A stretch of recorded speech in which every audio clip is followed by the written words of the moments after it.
hit that reverse the last constraint and flip it around the other way.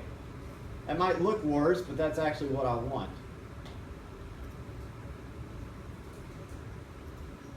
I'm going to add one more thing. I want just to add a parallel. Parallels are a little less demanding than an actual, those mate constraints, those touch constraints. I'm going to make this parallel to this, and that'll fix everything for me. I'm going to say, okay, now that doesn't look right. That's because I don't have all the parts in there to fully constrain it yet. But I'm going to move it. And you see, when I move it, all it's going to be able to do is slide.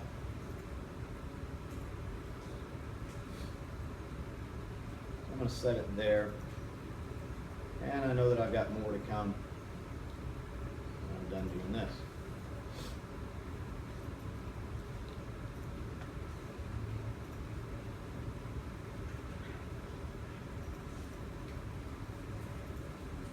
Now back to our spool subassembly. Alright, so this is actually sitting in that other file. And what we want to do is we want to put the O-rings on here. Fair enough. Add. We'll look for the O-rings. This is O-ring 2. That's what we want. We want it to go in by constraints. And okay. And now we have a problem. Okay? There is not a constraint O-ring in here. Alright, now you might be able to find a way to make this work. For instance, you might be able to get center to work. Center works pretty powerful. But there's an easier way if you know a trick. Okay? And the trick is to cancel out of this. We're going to add O-ring 2. We're going to do it by constraints. But here's what we've got to do. We've got to open this thing up. Crack this thing open down here. We've got more options, you see. We're going to go into settings. We want to replace this reference set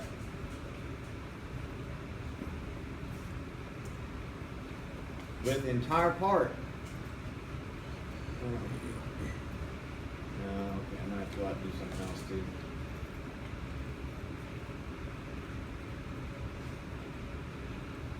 Entire part. Oh, that still doesn't get anything. Blast. Let me go out. I've got to edit that file. I didn't mean to do that. Okay, so I'm actually in this file. The file everybody's using. And I want to go to my layer settings. I'm going to turn everything on. Alright. Now back to our story.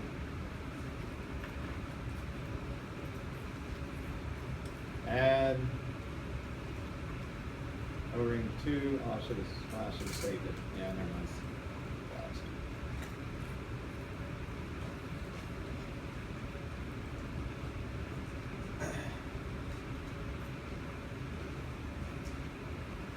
Alright, so you'll see that the model is just the actual O-ring itself. It's just this torus shape. The entire part, however, has got some reference geometry in it. You see, it has this datum axis in there. It has this plane in there. And their job, it is to make your life easier when you try to assemble that thing in. So grab this thing now. Entire part.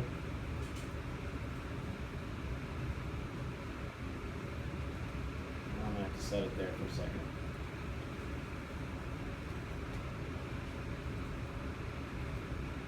Alright, now, I did have to come in here and turn on layer 61. Layer 61 is the one that has that reference geometry on it.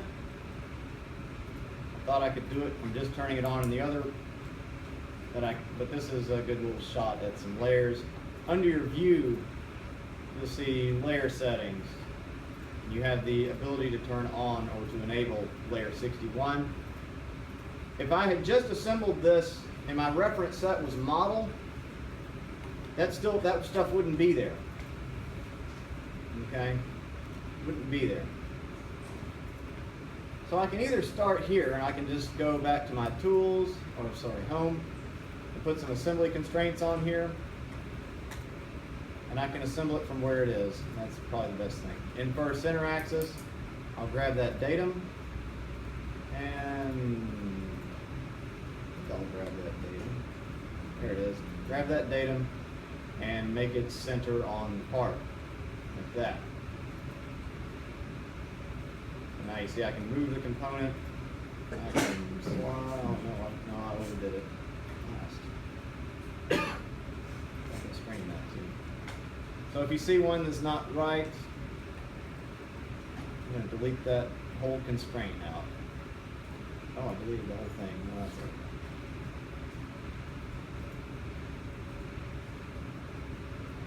First center axis.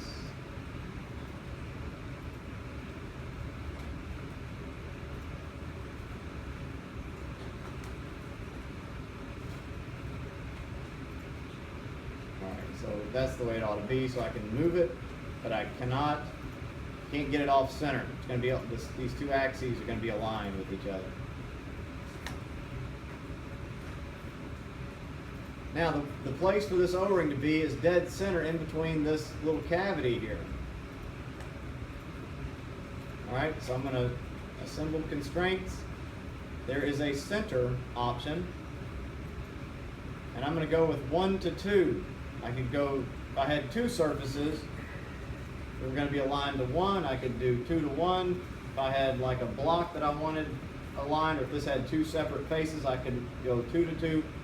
But I want to assemble 1, 2, 2 of them. So this is my 1, this is my 2. Apply. So if that didn't go very smoothly, don't worry, we have 4 more to do. Add another one. O-ring, I need to get the entire part. Okay. I'm going to start by doing a touch align, infer center axis. That. Center it on that. Then I'll do a center. 1 to 2. This is my 1. This is my 2. Here's the second one.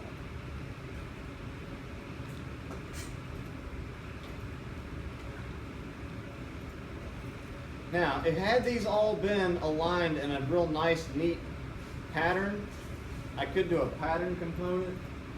Like if they were rivets along a line, something like that, I could do that. But unfortunately, these are a little bit random, not exactly random, but not all that regular either. So by constraints again, touch align, center axis, U to U, then a center, 1 to 2, apply, okay. Put another one in. Keep in mind this reference set is under entire part. This is what you guys tend to forget towards the end of the semester when you're working on your main project.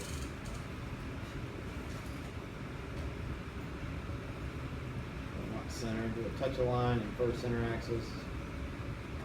That datum onto that. And do a center, 1 to 2. That, 1 to that. And 1 more. You're just touching one of the faces where that O-ring goes. Yeah, yeah. That feature is called a gland, by the way, if you were curious. O-ring, by constraints, entire part, touch align, center axis, that to that, then a center, that, 1 to 2, and okay.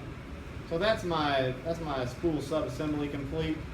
And I can go back out to my layers under view, layer settings. I can get rid of that layer 61, turn that off. So I don't have to see all that. But it's still there. It's all still there.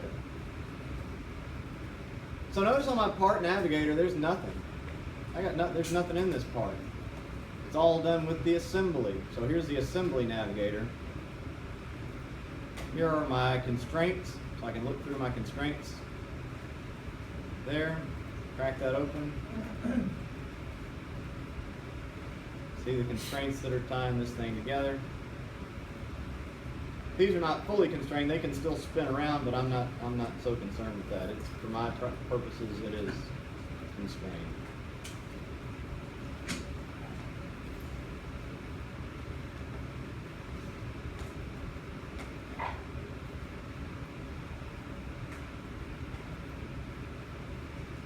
It says that the parts failed to load.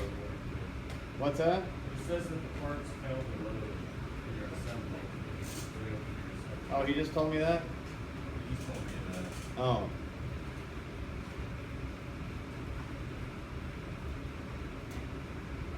Where are you working off of them? Working off the C. And your file is in the C? It was pointed at it, and then I closed it because it was And you open it back up. Go to, let's see, preferences, assembly.